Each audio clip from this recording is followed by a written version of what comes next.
الحمد لله رب العالمين والصلاة والسلام على سيد الأنبياء والمرسلين حبيب إله العالمين أبي القاسم محمد اللهم صل على محمد وآل محمد وعجل فرجه وعلى آله الطيبين الطاهرين سيما بقية الله في الأرضين. قال الله تعالى في كتابه الكريم بسم الله الرحمن الرحيم ومن يعظم شعائر الله فإنها من تقوى القلوب. درود بجل محمد اللهم صل على محمد وآل محمد وعجل فرجه. روز شہادت اہل بیت اطہار علیہ السلام کی قربانیوں اور ولایت کی نتیجے میں دی جانے والی عظیم و شان ایثار اداکاریوں کا آغاز ہے. وقت کے امام کے حضور ان کی جد ماجدہ کی تسلیت پیش کرنے کے لیے اس خاندان کے ساتھ اظہار وفا تجدید بیعت کے لیے اور اس دعا کے ساتھ انشاءاللہ خدا تعالیٰ ان کی فکر کی راہ میں شہادت نصیب فرمائے. درود بھیجیے محمد اللہم صل علی محمد وآل محمد وعجل فرجہ. مجموعی طور پر وہ تمام واقعات جو اہل بیت اطہار علیہ السلام سے منسوب ہیں اور خاص کر یہ واقعہ جو ام الائمہ سے منسوب ہے جس میں بی بی کی شہادت واقع ہوئی ہے اور وہ چند ایام کی جو رسول خدا کی وفات کے بعد پیش آئے. حق ہے کہ مسلمان رسول خدا سے اپنی عقیدت کی بنیاد پر تاریخ کو سمجھنے کی خاطر اور جو رابطہ اہل بیت کے چاہنے والوں کا بی بی کی ذات مقدسہ سے ہے اس ناطے ہم سب پہ شاید واجب بنتا ہے کہ کم سے کم ان ایام کے بارے میں ہماری معلومات اچھی معلومات ہونی چاہیے. بدقسمتی سے معمولاً ایسا نہیں ہوتا. ہم لوگوں نے ان چیزوں کو اپنے بچپن سے سنا ہوتا ہے.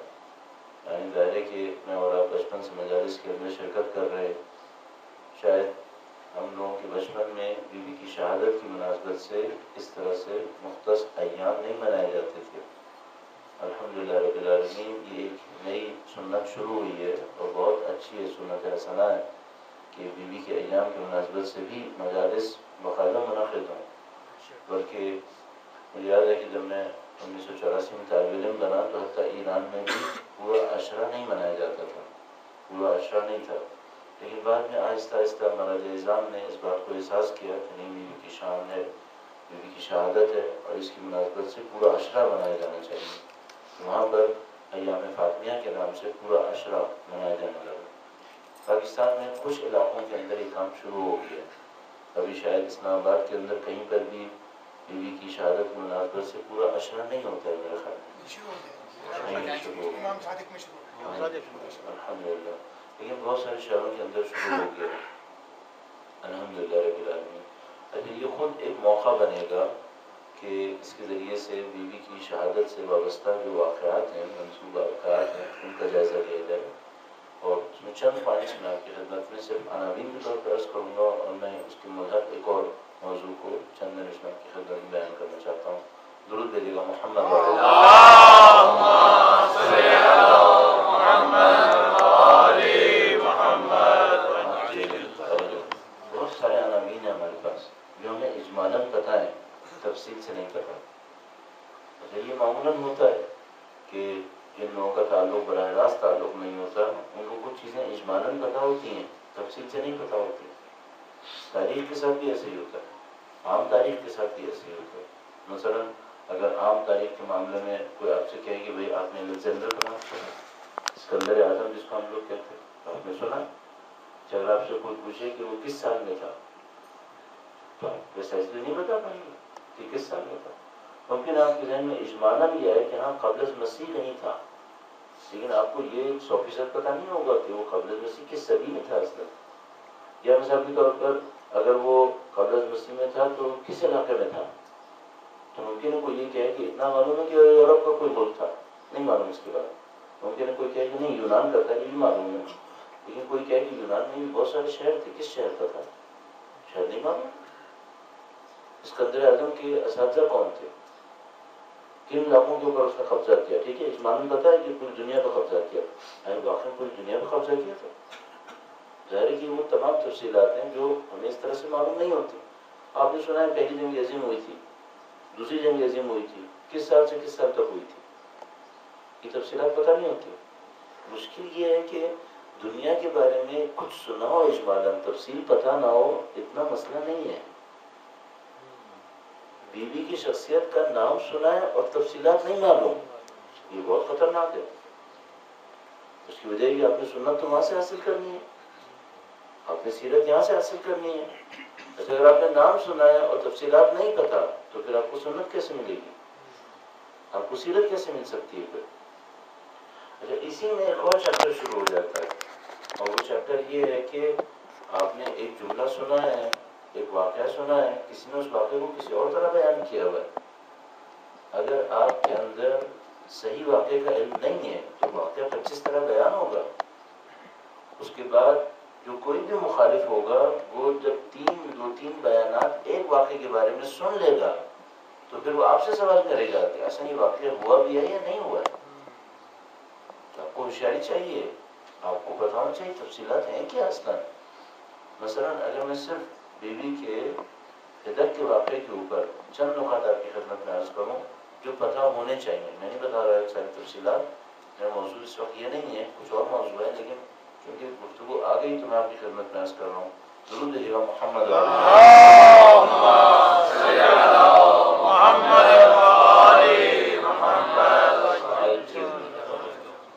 فدق تاریخ کا ایک انتہائی اہم واقعہ بنا ہوا ہے اور بہت بڑی ایک نشانی ہے. یعنی اہل بیت اطہار علیہ السلام نے اپنے حق کے دفاع کے لیے تاریخ میں نشانیاں چھوڑ دی ہیں کہ اگر کوئی دماغ ایسا دماغ ہو کہ جو جستجو کرنا چاہے تو اسے پتہ چل جائے کہ حق کہاں پر ہے، باطل کہاں پر ہے. ان معرکوں میں سے ایک معرکہ فدق ہے. ہم سب کو بتائے اس باغ کی یا اس کے درختوں کی کوئی حیثیت نہیں ہے، نہ ان درختوں سے بی بی کے گھر کے چلنے کی کوئی حیثیت ہے. جو جملہ ہم سب کے سامنے واضح ہے، جن کے در سے ہمیشہ لوگوں نے دیا ہے ان کو اس سے کوئی زیادہ غرض نہیں ہے کہ یہ باغ میرے پاس رہے گا یا نہیں رہے گا. نہ اس باغ کے درختوں کی کوئی حیثیت ہے، نہ اس باغ کی زمین کی کوئی حیثیت ہے، لیکن اس کے باوجود یہ نشانی کے طور پہ بہت بڑی نشانی ہے، دلیل کے طور پہ بہت بڑی دلیل ہے. یعنی ہمارے پاس ایک واقعہ موجود ہے جس کے اندر مامون الرشید کے زمانے میں کہیں اس نے امام کو کہلوا کے بھیجا کہ وہ معین کریں کہ فدق کی حدود کتنی ہیں، ہم دینے کو تیار ہیں. اس نے کہا کہ فدق کی حدود معین کریں چونکہ ہمارے لیے اب اتنے سال گزر جانے کے بعد، مثلا 200 سال گزر جانے کے بعد ہمارے لیے معلوم نہیں ہے کہ فدق کی حدود کتنی ہیں. آپ فدق کا باغ معین کریں، میں دینے کو تیار ہوں. جب امام نے فدق کا باغ معین کیا تو اس کی ساری سلطنت اس کے اندر شامل تھی. امام نے فرمایا باغ کا معاملہ نہیں ہے، حق کا معاملہ ہے، اور اگر حق کی بات کرتے ہو تو صرف باغ کا حق نہیں ہے، ولایت اور حکومت کا حق ہے. جب تک یہ نہیں دو گے تم نے فدق کا کوئی مسئلہ ہی نہیں ہے. فدق کے درختوں سے کسی کو کیا سروکار ہے، یا اس کی کھجور یا اس کی درآمد سے کسی کو کیا سروکار ہے. مثال کے طور پر اگر مامون الرشید آ کر کہتا کہ مولا 200 سال میں اس باغ کی جتنی بھی درآمد ہو سکتی تھی آپ اس کا پیسوں میں حساب لگائیں، میں دینے کو تیار ہوں، تو کیا امام پیسہ لے لیتے؟ نہیں. وہ کہتا اب 200 سال میں اس میں جتنے درخت لگ سکتے تھے، جتنا کچھ ہو سکتا تھا، جتنی انکم ہو سکتی تھی، آپ حساب لگائیں، میں سب دینے کو تیار ہوں. کیا امام لیتے؟ نہیں. امام نے فرمایا باغ کا معاملہ نہیں ہے، حکومت کا معاملہ ہے. اگر تمہیں باغ دینا ہے تو در حقیقت حکومت دینی پڑے گی. اور اس نے کہا کہ اگر میں یہ سب کچھ دے دوں گا میرے لیے کیا بچے گا. ہمیں اچھی طرح دیکھنا پڑے گا کہ یہ فدق کا معاملہ کیا معاملہ ہے. اچھا، چونکہ جو معاملات اس طرح کے دلائل ہوتے ہیں اس میں اگر آپ نے ذرا سی بھی غلط فہمی ایجاد کر دی تو جس طرح عدالت کے اندر ہوتا ہے، اس نے شاہد سے پوچھا اس وقت چاند نکل رہا تھا یا نہیں نکل رہا تھا، اس نے کہا کہ نکل رہا تھا، اور اس نے ڈیٹ سے ثابت کر دیا کہ اس رات تو چاند نکلنے کا کوئی امکان ہی نہیں تھا، تو کیس ویسے ہی ختم ہو گیا، آپ کی وٹنس ختم ہو گئی. تاریخ کے اس ٹائپ کے واقعات کے اندر اگر آپ نے ذرا سی بھی غلطی کر دی اور آپ اس بات کو لے کے آگے پہنچ گئے اور بعد میں آپ کی بات رد ہو گئی تو معاملہ ختم ہو گیا پھر. بہت اچھی طرح آپ کو سوچنا پڑے گا. اصل تھوڑے سے جو عناوین میں آپ کی خدمت میں عرض کر دوں تاکہ ذرا اس واقعے کو ہم اور باریکی سے دیکھیں اور اس طرح کی غلطیاں نہ کر بیٹھیں. فدق کا معاملہ جب شروع ہوا تو باغ کس کے ہاتھ میں تھا؟ کب سے بیوی کے پاس تھا؟ آیا ہاتھ میں ہونا کوئی دلیل بنتا ہے یا نہیں بنتا ہے؟ وہ کون سا قانون ہے جس کے تحت ہاتھ میں ہونا ایک دلیل بنے؟ اسلام کے قانون کے اندر اگر کوئی چیز کسی کے ہاتھ میں ہو اور مد مقابل کوئی دعویٰ کرے، اس کا اصول کیا ہے؟ اس میں شیعہ اور سنی کی بھی گفتگو نہیں ہے. اصل اصول کیا ہے؟ میرے پاس ایک چیز ہے، میری جیب میں رکھی ہے، میرا رومال، میری ٹوپی میرے سر پہ ہے، میرے پاس ہے. ایک آدمی آ کے دعویٰ کرتا ہے، کہتا ہے ٹوپی میری ہے.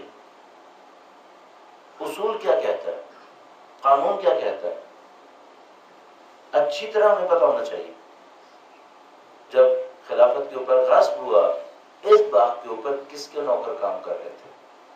بیوی کے یا کسی اور کے؟ اگر بیوی کے خادم وہاں پہ کام کر رہے تھے تو آیا خادموں کا وہاں پر ہونا دلیل بنتا ہے یا نہیں بنتا ہے؟ اگر بنتا ہے کس قانون کے تحت؟ اس قانون کو ہم کہتے ہیں قاعدہ ید. ید کا مطلب ہوتا ہے ہاتھ. قاعدہ ید کہتا ہے جو چیز جس کے ہاتھ میں ہے اس کی ملکیت ہے، ادروائز ثابت ہو. اگر نہیں ہے، کوئی کہتا ہے نہیں ہے تو ثابت کریں. اب تصور فرمائیے یہ باغ بیوی کے ہاتھ میں ہے، بیوی سے کہا جا رہا ہے ثابت کریں. قاعدہ یہ کیا کہتا ہے؟ بیوی ثابت نہیں کریں گی، جو مدعی ہے وہ ثابت کرے گا. اس قانون کو ہم کہتے ہیں قاعدہ یہ ہے. ٹوپی میرے سر پہ ہے، آپ آ کے کھڑے ہو کہیں کہ میری ہے، تو کون ثابت کرے کہ میری ہے یا اس کی ہے؟ میں ثابت کروں کہ میری ہے یا وہ ثابت کرے؟ وہ ثابت کرے گا. میرے سر پہ ہے، میرے ہاتھ میں ہے، تم کہہ رہے تمہاری، تم ثابت کرو.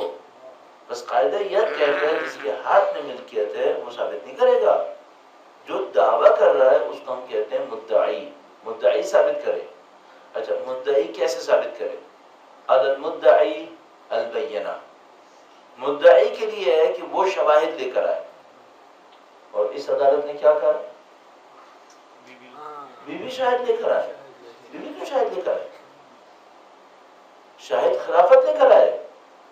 ملکیت بیوی کے ہاتھ میں ہے، وہ دعویٰ کر رہے ہیں ان کا نہیں، یہ میرا ہے، خلافت کا ہے، حکومت کا. حکومت دلیل لے کر آئے کہ اس کی حکومت میں کہاں سے کیا آ گیا؟ بیوی کے ہاتھ میں ہے، شاہد وہ لے کر آئے. اچھا اگر خلافت یہ کہ ہمارے پاس شاہد نہیں ہے تو قانون کیا ہے؟ قانون کہتا ہے علی المدعی البینہ وعلی المنکر الیمین. اگر مدعی کہتا ہے کہ یہ میری ہے تو شاہد لے کر آئے. اگر دو شاہد لائے تو اس کی ادعا ثابت ہے. اس کے مقابلے میں یہ جو منکر ہے، منکر کسے کہتے ہیں؟ جو اس کے دعوے کا انکار کر رہا ہے. وہ کیا کرے؟ وہ قسم کھائے. وہ قسم کھائے. مثلا کسی نے کہا کہ ٹوپی تمہاری نہیں ہے، یہ میری ہے، تو میں اس سے کہوں گا تم ثابت کرو. وہ دو گواہ لے کر آئے گا. اگر وہ دو گواہ لے آئے تو میرے سامنے ایک اختیار رکھا جائے گا، اس کے سامنے دو گواہ ہیں، تمہاری ملکیت ثابت نہیں ہوتی، تمہارے پاس کوئی گواہ ہے؟ اس طرح مجھ سے ثابت کیا جائے گا. اچھا اگر وہ دو گواہ نہ لا سکے تو کیا ہوگا؟ ایک مدعی تھا، اس نے کہا ٹوپی میری ہے، اس سے کہا تم گواہ لاؤ. وہ گواہ نہیں لایا تو قانون کیا کہتا ہے؟ قانون یہ کہتا ہے جو شخص سامنے ہے، مد مقابل ہے، جس کو ہم یہاں منکر تعبیر کر رہے ہیں، منکر کیا کرے گا؟ ایک قسم کھائے گا کہ یہ میں قسم کھاتا ہوں کہ یہ میری ہے. معاملہ ختم ہو گیا. عدالت کے اندر کیس گیا ہے کہ بیوی کے پاس ایک باغ ہے، سامنے والا کہہ رہا ہے کہ نہیں ان کا نہیں ہے، ہمارا ہے. گواہ کون لے کے آئے گا؟ گواہ وہ لے کے آئے. اور وہ کہتا ہے گواہ آپ لے کر آئے. اچھا اگر وہ گواہ نہیں لایا تو کیا ہونا چاہیے تھا؟ بیوی سے کہنا تھا آپ ایک قسم کھائیں، معاملہ ختم ہو گیا. کیا بیوی سے کہا گیا؟ نہیں کہا گیا. ادھر بیوی سے کہا گیا کہ آپ گواہ لے کر آئے. فرضاً اس غلط بات کو قبول کر لیتے ہیں کہ بیوی سے کہا گیا گواہ لے کر آئے. فرض کر لیتے ہیں وہ گواہ نہیں مانے گئے، جبکہ ان سب میں تفصیلات ہیں. میں ارادہ نہیں کر رہا تھا لیکن ہو کر اسی پر آ گیا میرا موضوع. میں چاہتا میں اس کو جلدی سے رد ہو جاؤں، اس کے اوپر دیر نہ لگاؤں. بیوی نے امیر المومنین کو پیش کیا. خلیفہ نے کہا یہ ایک گواہ ہے. آیا یہ بات صحیح رہی یا غلط رہی؟ صحیح مسلم صحیح بخاری دونوں کے اندر خلیفہ اول کا ایک واقعہ درج ہے جس میں جابر بن عبداللہ انصاری کے ایک دعوے کو ایک ہونے کے باوجود قبول کر لیا گیا. بحرین سے مال آیا، جابر بن عبداللہ انصاری نے کھڑے ہو کر کہا کہ رسول خدا نے مجھ سے کہا تھا جب بحرین کی زکوٰۃ آئے گی اتنا تمہارا ہوگا، یہ میرا ہے، مجھے دو. خلیفہ سے کہا گیا کہ یہ ایک آدمی ہے اپنے حق کے لیے دعویٰ کر رہا ہے، یہ تو ایک گواہی بھی نہیں ہے. ایک آدمی ہے اپنے حق کے لیے دعویٰ کر رہا ہے، گواہ بھی نہیں ہے. گواہ دوسرے کے معاملے میں آتا ہے، نہ کہ میں اپنے معاملے میں گواہی دے سکوں. جب یہ کہا گیا تو خلیفہ نے کہا کہ نہیں، صحابی ہے اور یہ صحابی ہونے کے ناطے حقدار ہے. وہ مدعی ہے، گواہ نہیں ہے. ایک بندہ مدعی ہے اور صحابی ہونے کے ناطے حقدار ہے. یہ بی بی صحابیہ ہونے کے ناطے بھی حقدار نہیں ہے. جابر بن عبداللہ انصاری کے پاس کوئی گواہ نہیں ہے، وہ خود مدعی ہے اور حقدار ہے، اور ان کے پاس جو گواہ ہے وہ امیر المومنین کی ذات ہے. آیا امیر المومنین کی گواہی جابر بن عبداللہ کی گواہی کے برابر بھی نہیں ہے؟ پھر ان کے پاس گواہوں میں مزید دو شہزادے ہیں، حسن و حسین ہیں، ام ایمن ہے، ان کی گواہیاں بھی قابل قبول نہیں ہیں. سب کا سب دلائل کے تحت آپ کو پتہ ہونا چاہیے وہ سند کون سی ہے جو پھاڑی گئی ہے. سند کے بارے میں اچھی طرح معلوم ہونا چاہیے آپ کو کہ وہ سند کون سی ہے جو پھاڑی گئی ہے. آئے وہ سند وہ جو اللہ کے رسول نے رکھی تھی یا یہ سند کوئی اور سند ہے؟ آپ اس کو اچھی طرح معلوم کیجیے کہ یہ سند کون سی سند ہے جو پھاڑی گئی ہے. آیا اللہ کے رسول کی ہے یا کسی اور ہاتھ سے ہے؟ موسٹ پروبیبلی اللہ کے رسول کے ہاتھ کی نہیں ہے، اصل وہ سند نہیں ہے. وہ حکم نامہ ہے جو خلیفہ اول نے مجبور ہو کر بی بی کے ہاتھ میں دیا تھا اور اس کو خلیفہ دوم نے پھاڑ دیا تھا. حکم نامہ ہے، نہ کہ زمین کی سند ہے. انہوں نے اپنے حکم کو خود اپنے ہاتھ سے پھاڑا ہے تاکہ ایک دفعہ پھر ظلم کرنے کے لیے تیار ہو سکیں. اپنے کام کو خود کیا ہوگا. اچھی طرح جا کر دیکھیں، آپ ذرا سی غلطی کریں گے تاریخ میں آپ مشکل میں پھنس جائیں گے. آپ سے اگلی دفعہ آنے والا آپ سے سوال کرے گا یہ تم نے کام کیوں کیا؟ میں نے آپ کی خدمت میں عرض کیا اگر آپ کے وٹنس نے 2 بیانات دے دیے آپ کی گواہی خراب ہو جائے گی. اچھا اب تک کیوں اتنا مسئلہ نہیں بنا تھا؟ اگر آپ نے اتنی زیادہ پیچیدگی نہیں دکھائی تھی اب تک اس سے نہیں بنا تھا کہ کوئی بہت زیادہ ہماری باتوں کو مانیٹر کرنے والا نہیں تھا. ابھی آپ کی خدمت میں عرض کر رہا ہوں، جو کچھ عرض کر رہا ہوں یہ ریکارڈ ہو جائے گا. ریکارڈ ہونے کے بعد کہیں نہ کہیں 10 لوگوں کے سامنے جائے گا. اگر ہم لوگ اپنی بات میں محتاط نہیں ہوئے تو کیا ہونے والا ہے؟ 10 لوگوں کے پاس ہمارے 10 بیانات جائیں گے. اس کا مطلب ہے اگر کوئی انڈیپینڈنٹ آبزرور اس کو سننے والا ہو تو وہ سوچے گا کہ نہیں معلوم اصل کیس ہے بھی یا نہیں ہے. بہت احتیاط کرنی پڑے گی، خاص کر آج کے زمانے میں. آج کے زمانے میں دسیوں لوگ آپ کو اور مجھے دیکھ رہے ہوں گے. آپ کو اور مجھے بہت اچھی طرح دیکھنا پڑے گا اصل ہمارا کیس کیا کیس ہے، ہم کس بات کو لے کر لوگوں کے سامنے آئے گا، اس میں کون سا قانون نافذ ہو رہا ہے، کس قانون کو کس طریقے سے کیا جاتا ہے، اصولاً کیا ہو جانا چاہیے تھا اور جو نہیں ہوا ہے وہ کیا ہوا ہے. اصل ایک بات آخری اور آپ کی خدمت میں عرض کروں، یہ جتنی باتیں ہم نے کی یہ ملکیت پہ ہیں، تو ارث کا معاملہ بیچ میں کیسے آیا تھا؟ جتنی باتیں ہم نے کی ہیں اب تک یہ کس پہ کی ہیں؟ ارث پہ، ملکیت پہ. تو پھر ارث کا معاملہ بیچ میں کیسے آیا تھا؟ اس کو بہت اچھی طرح سوچیے. اب میں یہاں پہ چھوڑ دیتا ہوں، میری عادت ہے میں سارے سوال حل نہیں کروں گا آپ کی خدمت میں، چند سوال چھوڑ کے جاؤں گا تاکہ یہ آپ کا دماغ پوچھے کہ ہاں یہ بات تو صحیح ہے. یہ جتنے گواہ مانگے گئے تھے یہ ارث پہ نہیں مانگے گئے تھے، یہ ملکیت پہ مانگے گئے تھے، تو بات ارث کی کیسے آئی بیچ میں؟ اور پھر خاص کر وہ جو روایت بیچ میں آئی جس کا شاہد صرف خلیفہ اول تھے کہ انبیاء کی میراث علم ہے نہ کہ جائیداد، یہ بات بیچ میں کیسے آ گئی؟ اصل یہ آئی کہاں سے؟ جبکہ معاملہ ایک ملکیت کا تھا. ملکیت کی بات چلتے چلتے ارث پر منتقل کیسے ہوئی؟ اور جب ارث کے اوپر گفتگو ہوئی تو سامنے والوں کے دلائل کیا تھے اور بی بی کے دلائل کیا تھے؟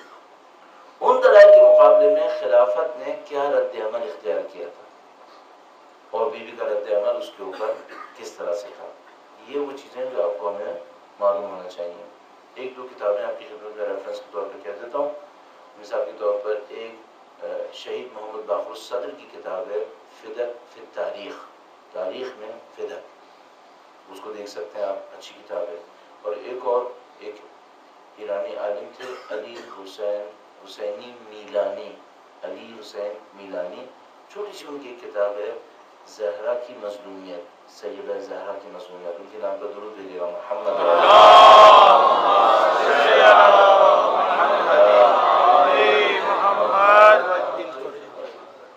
ایک دو کتابوں کو دیکھنے اس سلسلے میں تاکہ آپ کے سامنے واقعے کا اوتھینٹک ورژن بالکل کلیئرلی ہو، تو آپ کو بالکل ٹو دا پوائنٹ پتا ہو کہ پہلے بات ملکیت سے شروع ہوئی تھی.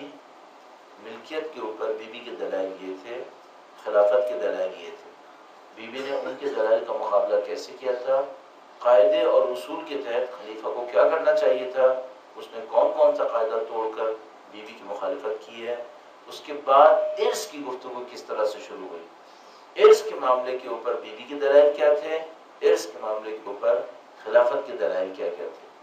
اور یہ سارا کام کتنے سیشنز میں انجام پایا، کتنی دفعہ یہ گفتگو ہوئی ہے. یہ جو کچھ بھی انجام پایا یہ چند دنوں کے اندر انجام پایا.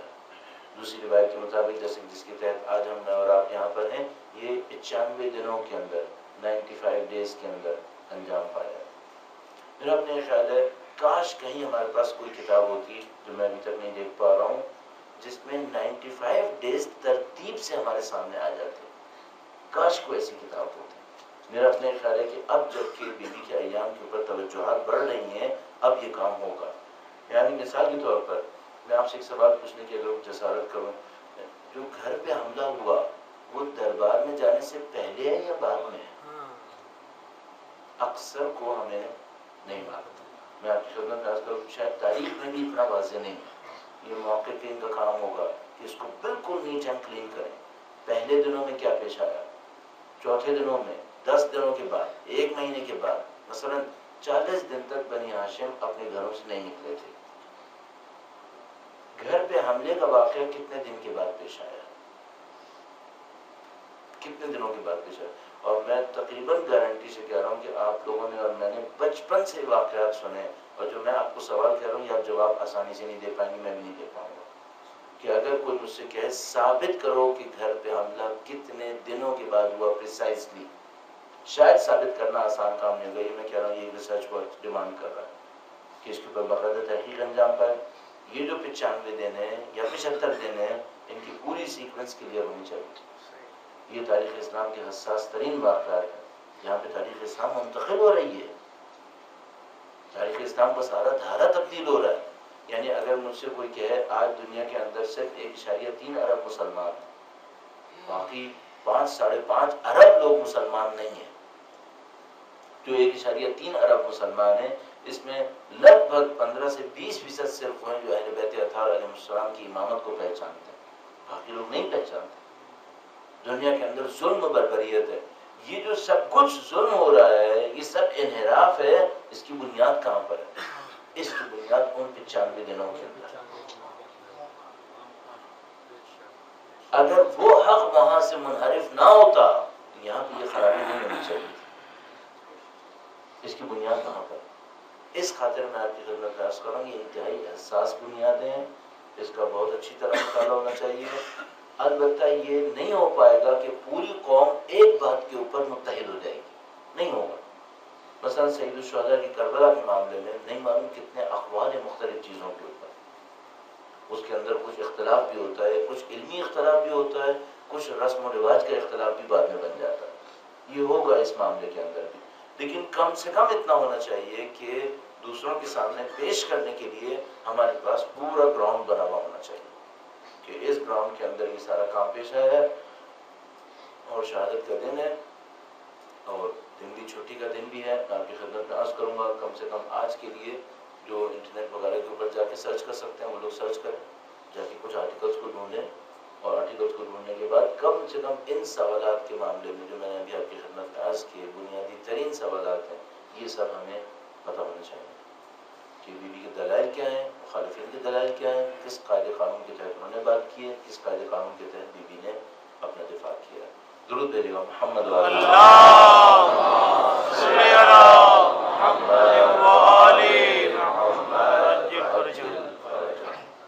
وہ چیپٹر ہے جس کو میں نے آپ کی خدمت میں عرض کیا کہ اگر کوئی اچھے طریقے سے اس کو فالو کرے تو کم سے کم 5 دن یا کم از کم، یا اگر اچھے طریقے سے واقعاً کرے تو اشرا اس کو درکار ہوگا کہ وہ بیوی کے تمام دلائل کا جائزہ لے۔ میں منتقل ہو رہا ہوں صرف ایک چھوٹے سے موضوع کے اوپر، لوگوں نے ساتھ کیوں نہیں دیا؟ یعنی ایک سادہ سی بات ہے، اگر آپ کے گھرانے کے اندر، آپ کے شہر کے اندر مثال کے طور پر کوئی شخص ہو جو بہت پرومیننٹ ہو، اس کے خاندان کے ساتھ کوئی یہ سلوک کرے گا؟ یہ بہت عجیب سی بات ہے کہ مثال کے طور پر ایک علاقے کے اندر ایک آدمی ہے، محترم ہے، اس نے سب کے لیے بھلائی کی ہے، سب اس کی عظمت کو یاد کر رہے ہیں، اس کے نام کے بینر لگے ہوئے ہیں، آیا اس کے گھر پہ حملہ کرے گا کوئی؟ اور اگر ہوا ہے تو یہ سب خاموش کیوں ہے؟ کچھ تو ہو جانا چاہیے تھا۔ مثلا کچھ دشمن نے اگر حملہ کیا تھا تو وہ دوستوں کی طرف سے کوئی کارروائی ہونی چاہیے تھی۔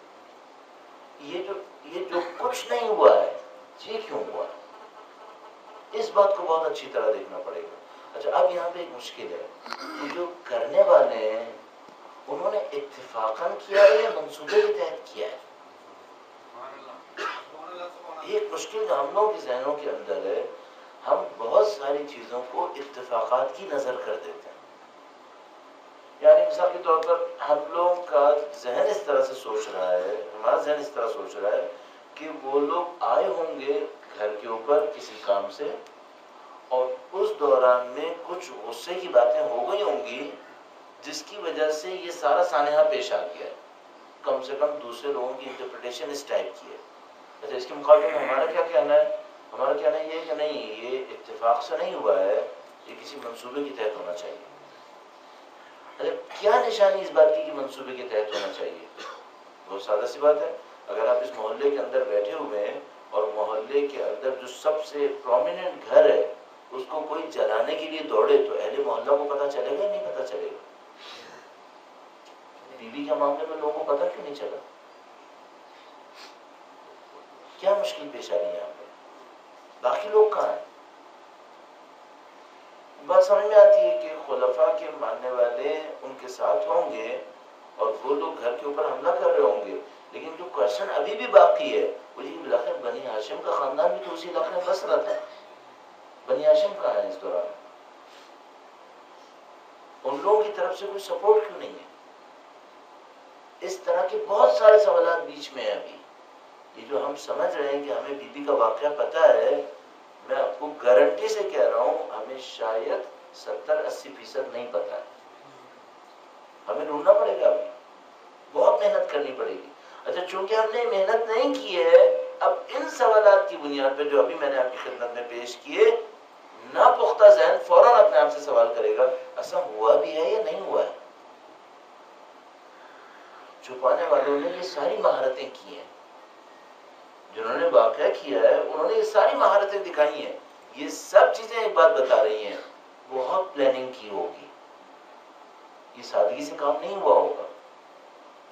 آپ اپنے خاندان کو سوچ لیجیے، میں بار بار عرض کروں گا، آپ اپنے خاندان کو سوچیں، آپ کے خاندان کے سب سے محترم شخص کے انتقال کے بعد اس کے گھر پہ باقی لوگوں نے حملہ کیا ہے، ان کو ساتھ دینا تھا یا نہیں دینا تھا؟ اب یہ سب لوگ کیوں خاموش بیٹھے ہوئے ہیں؟ پھر کوئی کیوں میدان کے اندر نہیں آتا ہے؟ ان کو کس طرح سے انہوں نے جکڑا ہوا ہے؟ کیا ہم یہ سوچ سکتے ہیں کہ جب انہوں نے بیوی کے گھر پہ حملہ کیا ہوگا تو گلی کے اس طرف گلی کے اس طرف دونوں طرف بہت سارے پہرے دار بٹھائے ہوئے ہوں گے، بہت سارے لوگ شمشیروں کے ساتھ کھڑے ہوئے ہوں گے، نہ وہ کسی کو ادھر سے اندر آنے دیتے ہیں نہ کسی کو وہاں سے اندر آنے دیتے ہیں؟ آیا ایسا ہوا ہوگا؟ اگر ایسا بھی ہوا ہو تو ہمارے پاس کوئی چیز تاریخ میں پروف ہونی چاہیے تاکہ ہم کہہ سکیں کہ ہاں یہ ہوا ہے۔ اچھا، اس کے مقابلے میں اور کیا سوچا جا سکتا ہے؟ کچھ ایسا سوچا جا سکتا ہے کہ کسی اور جگہ کے اوپر کوئی اور کام انجام پا رہا ہوگا جہاں پہ لوگ مشغول ہوں گے اور خاموشی کے ساتھ انہوں نے اس کام کو انجام دیا ہوگا اور باقی لوگ اس پہ توجہ نہیں دے پائے ہوں گے چونکہ وہ کسی اور واقعے کے اندر مشغول ہو رہے ہوں گے۔ یہ سمجھ میں آتی ہے بات کہ مثال کے طور پر معاشرے کے اندر کوئی اور کام انجام پایا ہے، یا تو وہ عمدن انجام پایا ہے یا اسی وقت پہ انجام پا جانا چاہیے تھا، اس دوران میں موقع سے فائدہ اٹھاتے ہوئے پہلے سے تیاری کرنے والے کچھ لوگوں نے حملہ کیا ہے اور باقی لوگ ساتھ نہیں دے پائے. یہ بات سمجھ میں آتی ہے، لیکن میں آپ کی خدمت میں عرض کر رہا ہوں اس پر بھی پروف ہونا چاہیے ہمارے پاس. یہ وہ سب چیزیں جو محنت طلب ہیں.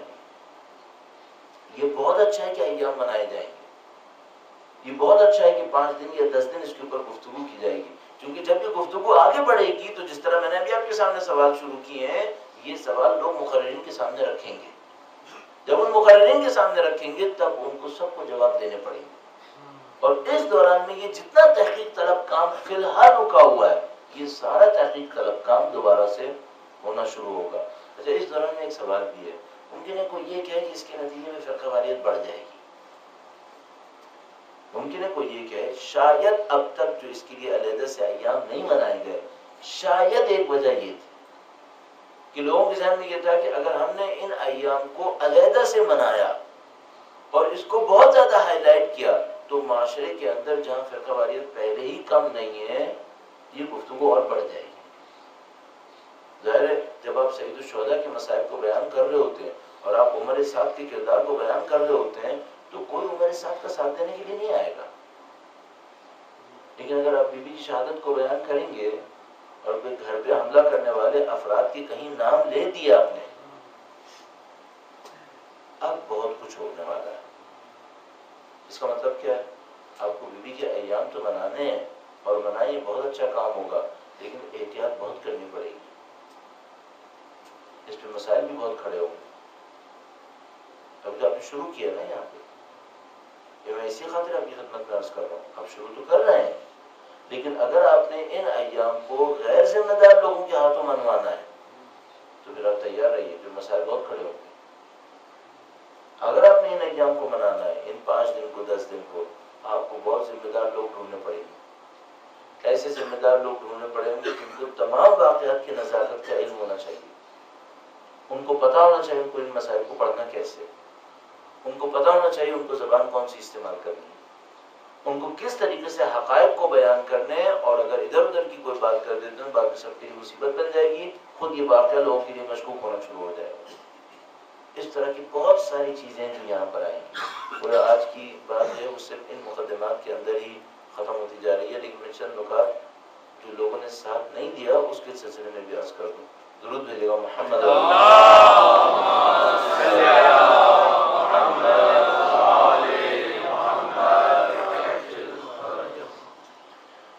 جو لوگوں نے ساتھ نہیں دیا. بہت اہم مسئلہ جو یہاں پر ہے وہ اگر ہم ایک پوائنٹ کی صورت میں بیان کریں، میں آپ کو بعد اور وقت نہیں لینا چاہوں گا، اگر ایک پوائنٹ کی صورت میں بات کریں تو اس کو ہم کہتے ہیں ثقافت کا ایشو. ایک دفعہ کوئی چیز ہوتی ہے جو لوگ زبان سے مان لیتے ہیں، ایک دفعہ کچھ ایسا ہوتا ہے کہ زبان سے بھی مانتے ہیں، اس کے اوپر عملی کچھ اظہار بھی کرتے ہیں، لیکن دل سے تسلیم نہیں. جب دلوں سے بھی تسلیم ہو جائے اس کو ہم کہتے ہیں ثقافت آ گئی. اب ایک سوال ہے، اللہ کے رسول دین اسلام لے کر آئے، لوگوں نے اسلام مان لیا، کلمہ شہادت پڑھ لیا، مسلمان ہو گئے. مسلمان ہونے کے بعد آیا انہوں نے عبادتوں میں شرکت نہیں کی، جس کو ہم مراسم تعبیر کرتے ہیں، جو رسم و رواج تھا اس میں شرکت نہیں کی، 100% شرکت کی. نماز جماعت کے اندر آتے تھے، قرآن کریم پڑھتے تھے، روزے رکھتے تھے، سارے کام کرتے تھے. تیسرا سوال، آیا ان کی ثقافت اسلامی ہو گئی تھی؟ رسم و رواج میں تو شرکت کر رہے تھے، نماز روزہ کر رہے تھے، جہاد میں بھی چلے جاتے تھے. اب بھی ایک سوال ہے، آیا ان کی ثقافت اسلامی ہو گئی تھی؟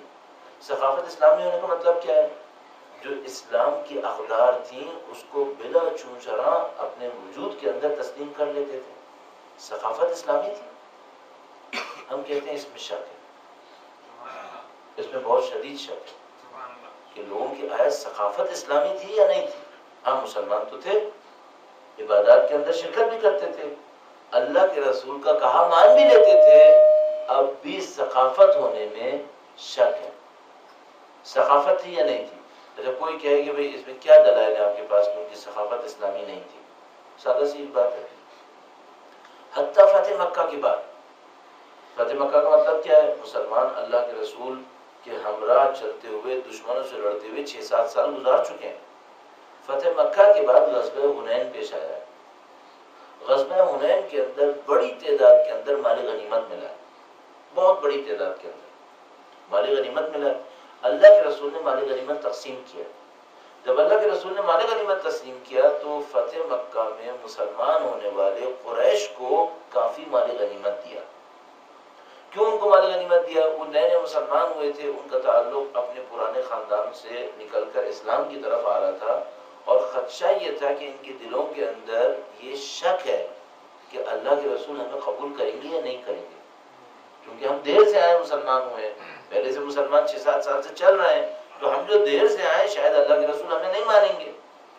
ان کو یہ دکھانا تھا کہ نہیں، اسلام کے دروازے تمہارے اوپر کھلے ہوئے ہیں، دیکھو ابھی دیکھو پہلی جنگ ہوئی ہے، ہم نے تمہیں نواز دیا. ان کو خوب مال غنیمت دیا. جیسے ان کو مال غنیمت دیا، سیرت کی کتابیں کہتی ہیں انصار نے اللہ کے رسول پہ اعتراض کر دیا، لشکر میں چیموں گوئیاں ہونا شروع ہو گئی. کیا باتیں ہوئیں؟ یہ باتیں ہوئیں کہ اللہ کے رسول کا خاندان جیسے ہی مسلمان ہوا، اللہ کے رسول کی توجہات نعوذ باللہ ہم سے ہٹ کر ان پہ چلی گئی. یہ چیموں گوئیاں کافی ہوئیں، اتنی ہوئی کہ اللہ کے رسول کو انصار کے ساتھ علیحدہ سے جلسہ کرنا پڑ گیا. اللہ کے رسول نے انصار کے ساتھ علیحدہ سے جلسہ کیا، اور جلسہ کرنے کے بعد شروع میں ان کو ڈانٹا، بعد میں محبت سے ان کے دلوں کو سمیٹ لیا. شروع میں ان کو ڈانٹا اور کہا تمہیں یاد ہے تم لوگ کون تھے جب میں آیا تھا تمہارے پاس؟ تم اوس اور خزرج کی جنگ میں لگے ہوئے تھے، یہودیوں نے تم کو ختم کیا ہوا تھا، میں نے آ کر تم کو مدینے میں عزت دلائی، میں نے آ کے تم کو عربوں کے اندر عزت دلائی. تمہیں یاد نہیں ہے کیا؟ میں نے تمہاری لیڈرشپ کو پوری عرب کے اندر قائم کیا، کیا تم کو یاد نہیں ہے؟ پہلے تو رسول خدا نے ڈانٹا، اس کے بعد کہا کہ ہاں تم بھی کہہ سکتے ہو کہ آپ بے پناہ تھے، آپ کے پاس کوئی پناہ نہیں تھی، ہم نے آپ کو پناہ دی، آپ کا کوئی ساتھ دینے والا نہیں تھا، ہم نے آپ کا ساتھ دیا تھا. 4-5 جملے ان کی حمایت میں کہے. رسول خدا نے ماحول ایسا تیار کیا، انصار رونے لگے کہ نہیں اللہ کے رسول ہم سے غلطی ہوئی، جو آپ کریں ہمیں قبول ہے. یہ واقعہ حسن و خوبی کے ساتھ ختم ہو گیا، لیکن ایک بات ثابت کر رہا ہے. وہ کیا ثابت کر رہا ہے؟ ثقافت اسلامی نہیں. اگر اسلام کی ثقافت ہوتی تو مسلمان میں جرأت ہے کہ اپنے نبی کے خلاف چیموں گوئیاں کرے؟ ہو سکتا ہے اس ذات کے لیے افواہیں پھیلائے جس کے لیے خدا کہتا ہے جب نبی حکم کریں تو تمہیں دل میں بھی اعتراض نہیں ہونا چاہیے. ایک دفعہ کیا ہوتا ہے، میں اپنا کیس اللہ کے نبی کے پاس لے کر جاؤں، میں اور ایک اور آدمی ہے، مثلا اللہ کے نبی نے میرے خلاف یا کسی کے خلاف فیصلہ کر دیا، تو میں کہتا ہوں اے نبی مجھے پسند تو نہیں آیا لیکن آپ نبی ہیں، آپ کا حکم قبول ہے. خدا کہہ رہے نہیں، یہ قبول نہیں ہے. یہ جو تم کہو کہ آپ کا حکم قبول ہے مجھے دل سے پسند نہیں آیا، یہ بات بھی قبول نہیں ہے، تمہارے دل میں بھی اعتراض نہیں ہونا چاہیے. ان کی بات پر انصار اتنی چیموں گوئیاں کریں، اتنی افواہیں پھیلائیں کہ اللہ کے رسول کو ان کو کنونس کرنے کے لیے جلسہ کرنا پڑے. یہ کس بات کی نشانی ہے؟ کہ ثقافت اسلامی ہے. ایک بات. دوسرا معاملہ جو سقیفہ ہوا ہے اس میں جو دلائل پیش کیے گئے وہ سب کے سامنے ہیں. سقیفہ کی معلومات ہمارے سامنے، سقیفہ کے دلائل ہمارے سامنے ہیں. سارے سقیفہ کے اندر جو کچھ کہا گیا ہے وہ چاہے ہم لوگ کہیں یا وہ لوگ کہیں سب کو جمع کر لیں، اور جمع کرنے کے بعد دیکھیں ہم تو مثلا سقیفہ کے بارے میں شاید کوئی اچھی بات کم کہیں گے، وہ تو اپنے حساب سے اچھی بات کہیں گے نا. ان سے کہیں چلے آپ جو کہتے ہیں سقیفہ میں ڈسکشن ہوا ہے وہ لے کر آئیں، مثلا ان کی کتابوں سے ہم سقیفہ کے ڈسکشن کو جمع کریں. ذرا دیکھیے گا نبی کی بات جانشینی کے لیے کوئی آیت کوٹ ہوئی ہے یا نہیں ہوئی ہے؟ نہیں، آیت کوٹ نہیں کی گئی. اچھا روایتیں کتنی کوٹ کی ہیں؟ نہیں، روایتیں بھی کوٹ نہیں ہیں. اچھا اللہ کے نبی نے کبھی معیار دیوں کہ حاکم کے اندر یہ خاصیتیں ہونی چاہیے، یہ کوٹ ہوا ہے وہاں پر؟ نہیں. کیا باتیں ہوئی ہیں؟ باتیں یہ ہوئی ہیں عرب قبول کریں گے یا نہیں کریں گے. اصل ان تمام جملات کے اندر جو وہاں پر تبادلہ کیے گئے ہیں ان کے اندر ثقافت اسلام کی نہیں ہے، قبیلہ پرستی کی ہے۔ اگر اسلام کی ثقافت ہوتی تو کہا جاتا اللہ کے نبی حاکم کے اندر یہ صفتیں دیکھنا چاہتے تھے، جو دعوے دار ثابت کریں اس کے اندر یہ صفتیں ہیں یا نہیں ہیں۔ ایسی کوئی بات نہیں ہوئی۔ ساری بات جو ہوئی ہے وہ یہ ہوئی کہ قریش کسے قبول کریں گے، عرب کسے قبول کریں گے، اس کو اگر ہم یہ کر لیں گے تو فلاں خوش ہوگا یا ناراض ہوگا، اس سے زیادہ گفتگو نہیں ہوئی ہے۔ اس کا مطلب ہے ثقافت اسلامی نہیں ہے، ثقافت غیر اسلامی ہے۔ اچھا، اب یہ جو ثقافت غیر اسلامی ہوتی ہے اس کے ساتھ ایک مشکل ہوتی ہے، یہ تمام تر قول و قرار، تمام تر عبادات ظاہری رسم و رواج کے باوجود فیصلہ کرنے کے موقع پر غلط فیصلہ کرواتی ہے، فیصلے غلط کرواتی ہے۔ عبادات کروا لیتی ہے، قول و قرار کروا لیتی ہے، فیصلے ہمیشہ غلط ہوتے ہیں۔ کیوں؟ ثقافت اسلامی نہیں ہے۔ اس غلط ثقافت کی وجہ سے جب سازش کرنے والوں نے سازش کی تو غلط ثقافت کے ماننے والوں نے کوئی اعتراض نہیں کیا، نہ انہوں نے صحیفہ پہ اعتراض کیا، نہ انہوں نے بیوی کے گھر کے اوپر اعتراض کیا، اور نہ فدق کے غصب ہونے پہ اعتراض کیا، سب پہ خاموش بیٹھے ہوئے۔ کیوں؟ ان کی غلط ثقافت ان کو یہ کہہ رہی تھی کہ یہاں پر بولنے کی کوئی ضرورت نہیں۔ اچھا، اگر بولے بھی تو کیسے بولے؟ اگر کبھی اعتراض کیا تو یہ اعتراض کیا، ابو سفیان امیر المومنین کے پاس آیا اور کہا کہ دیکھو تم اور میں 4 نسل پہلے ایک قبیلے کے ہیں، ٹھیک ہے، تم بنی ہاشم ہو اور میں بنی امیہ ہوں، ہم پیچھے جا کر قریش ہیں، پیچھے جا کر ہم قریش ہیں، پیچھے جا کر ہم مثال کے طور پر عبد شمس کی اولاد ہیں، صحیح ہے، اور یہ جو خلیفہ اول ہے یہ بنی تین کا ہے، اس سے ہمارا کیا تعلق ہے؟ تم ہاتھ بڑھاؤ بیعت کے لیے، میں تمہارے ہاتھ پہ بیعت کروں گا، میں تمہارے لیے فوجی لاؤں گا، اور یہ جو تینی ہے نا اس کو ہم نکال کے باہر کر دیں گے۔ اگر کوئی اعتراض کر رہا ہے تو کس بنیاد پہ اعتراض کر رہا ہے؟ قبیلہ پرستی کی وجہ۔ البتہ یہ ایک علیحدہ معاملہ ہے کہ قبیلہ پرستی پر بھی امیر المومنین کے ساتھ خلوص میں ساتھ نہیں دے گا، امیر المومنین کو آگے بڑھا کے ایک جنگ شروع کروائے گا جس میں پوری امیر المومنین اور کے خاندان کو ختم کروا دے گا۔ اس میں بھی خلوص کے ساتھ نہیں کہہ رہا ہے کہ چلو قبیلہ پرستی میں خلوص دکھا دیتا، اس میں بھی خلوص، اس میں بھی مکاری کر رہا ہے، لیکن اعتراض کے لیے آواز اٹھا بھی رہا ہے تو کس دلیل کی بنیاد پر؟ قبیلہ پرستی کی بنیاد پر۔ اس کو امیر المومنین ساتھ نہیں دینا ہے، یہ اس زمانے کی ثقافت ہے۔ اچھا، اب ایک اور مشکل بھی ہے، آپ نے سن لیا، آپ نے مذمت کر لی، اب ہم یہاں پہ آتے ہیں۔ میں آپ سے ایک بات پوچھوں گا، ہمیں آخری منٹ سے اس کے بعد ذہنت تمام کروں گا، ہماری ثقافت اسلامی ہے؟ ہمارے فیصلے صحیح فیصلے ہیں؟ پھر ہمارا حشر کیا ہوگا؟ کوئی گارنٹی ہے کہ ہمارے سامنے سیدہ کا کوئی اور حق پامال ہو رہا ہو تو ہم کیا کر رہے ہوں گے؟ غلط ثقافت غلط فیصلے کرواتی ہے، اور میں مطمئن ہو کے کہہ رہا ہوں ہم مسلمان ہیں، قول و قرار میں، عبادات کے اندر، رسم و رواج کے اندر، ثقافت میں ابھی بھی مشکل ہے۔ یہ وہی پرابلم ہے، یہ وہی پرابلم ابھی تک چل رہی ہے، ہم ثقافت میں مسلمان نہیں ہو پا رہے۔ جب آپ کہیں گے نہیں ہم عبادتیں کرتے ہیں، وہ بھی کرتے تھے، ہم قول و قرار کرتے ہیں، اللہ اکبر کہتے ہیں، نعرے تکبیر لگاتے ہیں، وہ بھی لگاتے تھے، ہم دین کے نام پہ جنگ کرتے ہیں، وہ بھی، ہم تو دین کے نام پہ جنگ بھی نہیں کیے در حقیقت، وہ تو دین کے نام پہ جنگ بھی کر رہے تھے، 10 سال تک انہوں نے اللہ کے حضور جنگ کی ہیں، 70 سے زیادہ غزوے ہوئے۔ اب بھی ہم کہہ رہے ہیں ان کی ثقافت اسلامی نہیں تھی، ہماری کیا ہے؟ یہ ہماری مشکل ہے، وہ مشکل تبدیل نہیں ہو رہی ہے۔ اچھا، ہم جتنی محنت کر رہے ہیں، قول و قرار، رسم و رواج میں آگے بڑھے جا رہے ہیں، اور ثقافت اسلامی نہیں ہو رہی ہے۔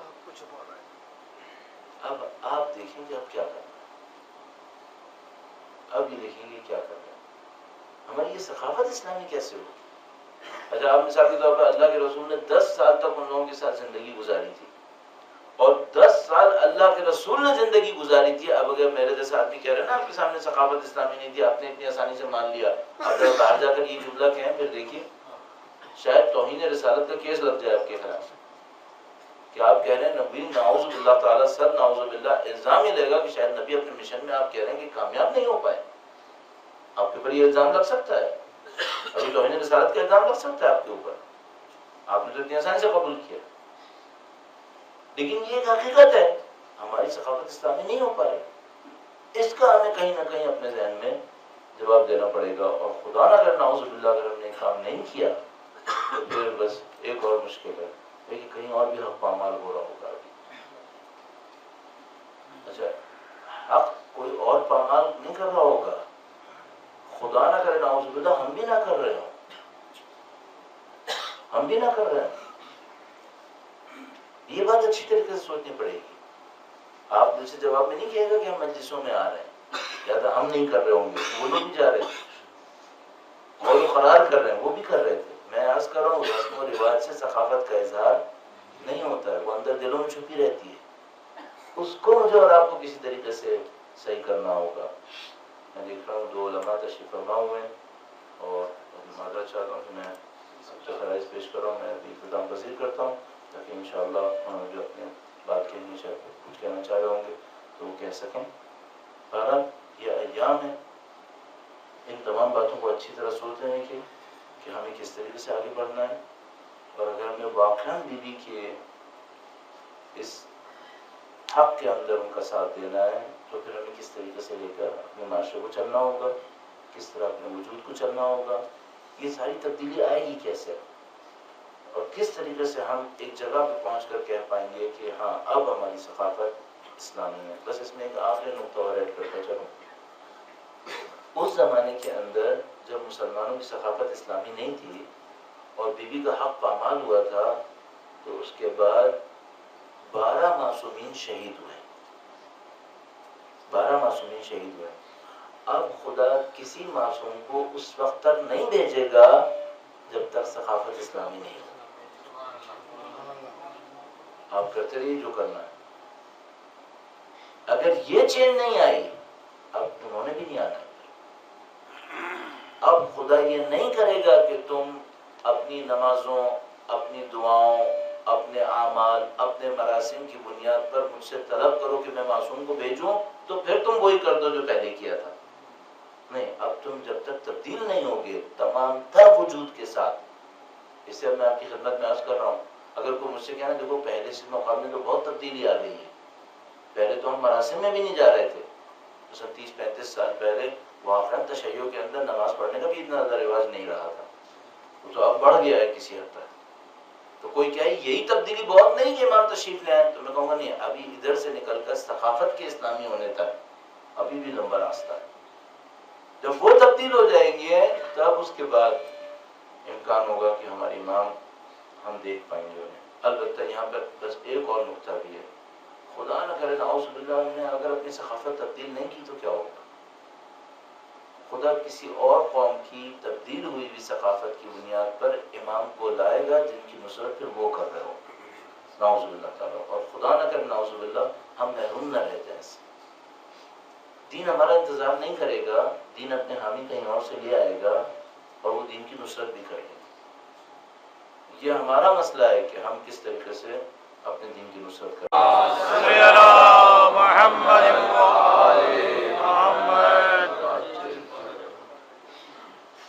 ان تمام واقعات کے اندر جو کچھ پیش آئے خلافت کے غصب کے بعد اور انحراف کے بعد، ان تمام میں اہل بیت اطہار علیہ السلام کی مظلومیت ایک دفعہ پھر لوگوں کے سامنے ظاہر ہوئی. کچھ چیزیں ایسی پیش آئی ہیں کہ جو انسان نہ چاہے کہ بیان کرے تقدس کی وجہ سے، لیکن اس کے باوجود کچھ علامتیں ہمارے پاس موجود ہیں. بیوی کی شہادت کا واقعہ ایک ایسا واقعہ ہے جس کے اوپر تفصیل سے پڑھنا شاید کسی کے لیے ممکن نہیں رہے گا. میں نے عرض کیا آپ کی خدمت میں کچھ تقدس کا معاملہ ہے، کچھ دشمنوں کی کارروائیاں ہیں جنہوں نے اس کو چھپانے کی کوشش کی ہے، لیکن کچھ چیزیں الحمدللہ رب العالمین نشانی کے طور پر ہمارے پاس موجود ہے. کم سے کم نشانی جو ہمارے پاس موجود ہے وہ بیوی کا وہ جملہ ہے جو انہوں نے اپنے اپنے مسائل کے بارے میں. اگر بیوی کا یہ جملہ نہ ہوتا شاید ہم نہیں سمجھ سکتے. ایک بیوی نے اپنے مسائل کے بارے میں کہا کہ مجھ پر وہ مسائل ٹوٹے جو اگر دنوں پہ ٹوٹتے تو سیاہ راتوں میں تبدیل ہو جاتے. بیوی کے صابرہ وجود کو کوئی سوچے اور اس کی بات سوچے. ان بیوی نے یہ کہا ہے کہ مجھ پر وہ مسائل ٹوٹے ہیں جو دنوں پہ ٹوٹتے تو سیاہ راتوں میں تبدیل ہو جاتے. تو کون سے مسائل ہوں گے؟ کچھ مسائل ہیں جو زیارات کے اندر روایات کے اندر بیان ہوئے ہیں. اگر آج بیوی کی زیارت کی مناسبت سے آپ کوئی جملات پڑھیں تو اس کے شروع میں لکھا ہوا ہے کہ سلام ہو ان پر جن کا حق غصب کیا گیا، سلام ہو ان پر جن کو ضرب لگائی گئی. اس کے بعد ایک عجیب جملہ لکھا ہوا ہے، لکھا ہے سلام ہو اس پر جس کا پہلو توڑ دیا گیا.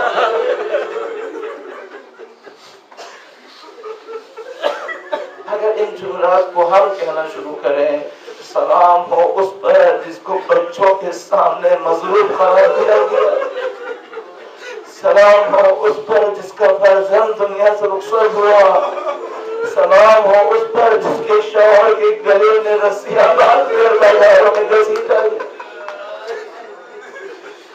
کون کون سی مظلومیتیں جو بیوی کے ساتھ پیش آئی ہیں. اگر کوئی صرف نشانیوں کے طور پر دیکھے، امیر المومنین مسجد نبوی کے اندر تشریف فرما ہے. اسما بنت امیس نے گویا شہزادوں کو بھیجا ہے تو امام تشریف لاتے ہیں، مولا کو خبر دیتے ہیں، کہتے ہیں ماں رخصت ہو گئی ہے. روایت کہتی ہے امیر المومنین زمین پر بیٹھ کر گریا کرتے. یہ شیر خدا ہے، ایسا نہیں کر رہا زمین کے اوپر بیٹھ کر گریا کیوں کر رہے ہیں. گھر تشریف لاتے ہیں، کفن و دفن کے لیے بندوبست کرتے ہیں. میں صرف دو روایت آپ کی خدمت میں عرض کروں گا. ایک موقع کے اوپر اسما کو بلاتے ہیں، کہتے ہیں بی بی بچے اپنے ماں کے غم میں روئیں گے، ان سے کہنا روئیں لیکن آہستہ آواز میں روئیں، باہر آواز نہ جائے. ان کی ماں نے وصیت کی ہے کہ دشمنوں سے میں کوئی جنازے کے اوپر نہیں آئے، تو ان سے کہنا آہستہ آواز میں روئیں. تھوڑی دیر میں اسما بنت امیس ایک عجیب منظر دیکھتی ہیں. وہ دیکھتے ہیں امیر المومنین نے امامہ اٹھایا، ماتم شروع کر دیا. اسما نزدیک آتی ہے، کہتی ہے مولا آپ تو خود کہا تھا کہ اونچی آواز پہ گریہ نہیں کرنا. نہیں معلوم امیر المومنین نے بیوی کی مصیبت کو کون سا پہلو دیکھا ہے، لیکن بس مجھے ایک جملہ یاد آتا ہے. ایک موقع پر پانچویں امام نے اپنے بابا کو غسل دیتے وقت امامہ اتار کے ماتم کیا. لوگوں نے پوچھا سرکار کیا ہوا؟ فرمایا میں نے اپنے باپ کی زنجیروں کے نشان دیکھے.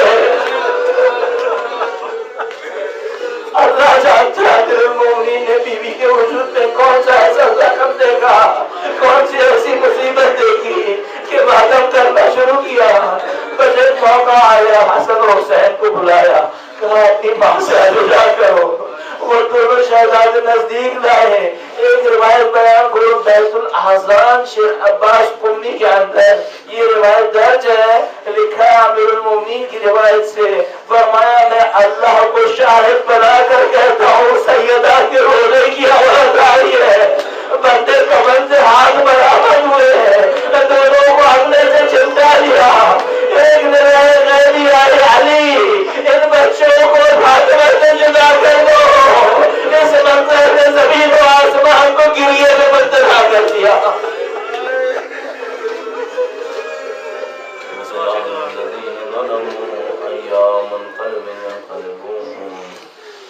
پروردگار تجھ واسطہ محمد و آل محمد کا اس قلیل کو ہم سے قبول فرما. اے پاک پروردگار جنہوں نے سیدہ پہ ظلم کیا انہیں بدترین عذاب میں مبتلا فرما. جو سب جان بوجھ کر سیدہ کی نصرت سے دور رہے انہیں بدترین عذاب میں مبتلا فرما. اے پاک پروردگار اولاد سیدہ طاہرہ کو دنیا کے اندر بھی فتح و نصرت نصیب فرما. ان کے فرزند کے ظہور میں تعجیل فرما. ان کے پرچم کو دنیا کے کونے کونے تک پہنچانے کی طاقت نصیب فرما. ہمیں ہماری اولادوں کو ان کے بہترین جانثاروں میں قرار فرما. زندگیوں کا اختتام ان کی نصرت کی راہ میں شہادت قرار فرما. ربنا تقبل منا انك انت السميع العليم بجاه محمد وآله الطاهرين.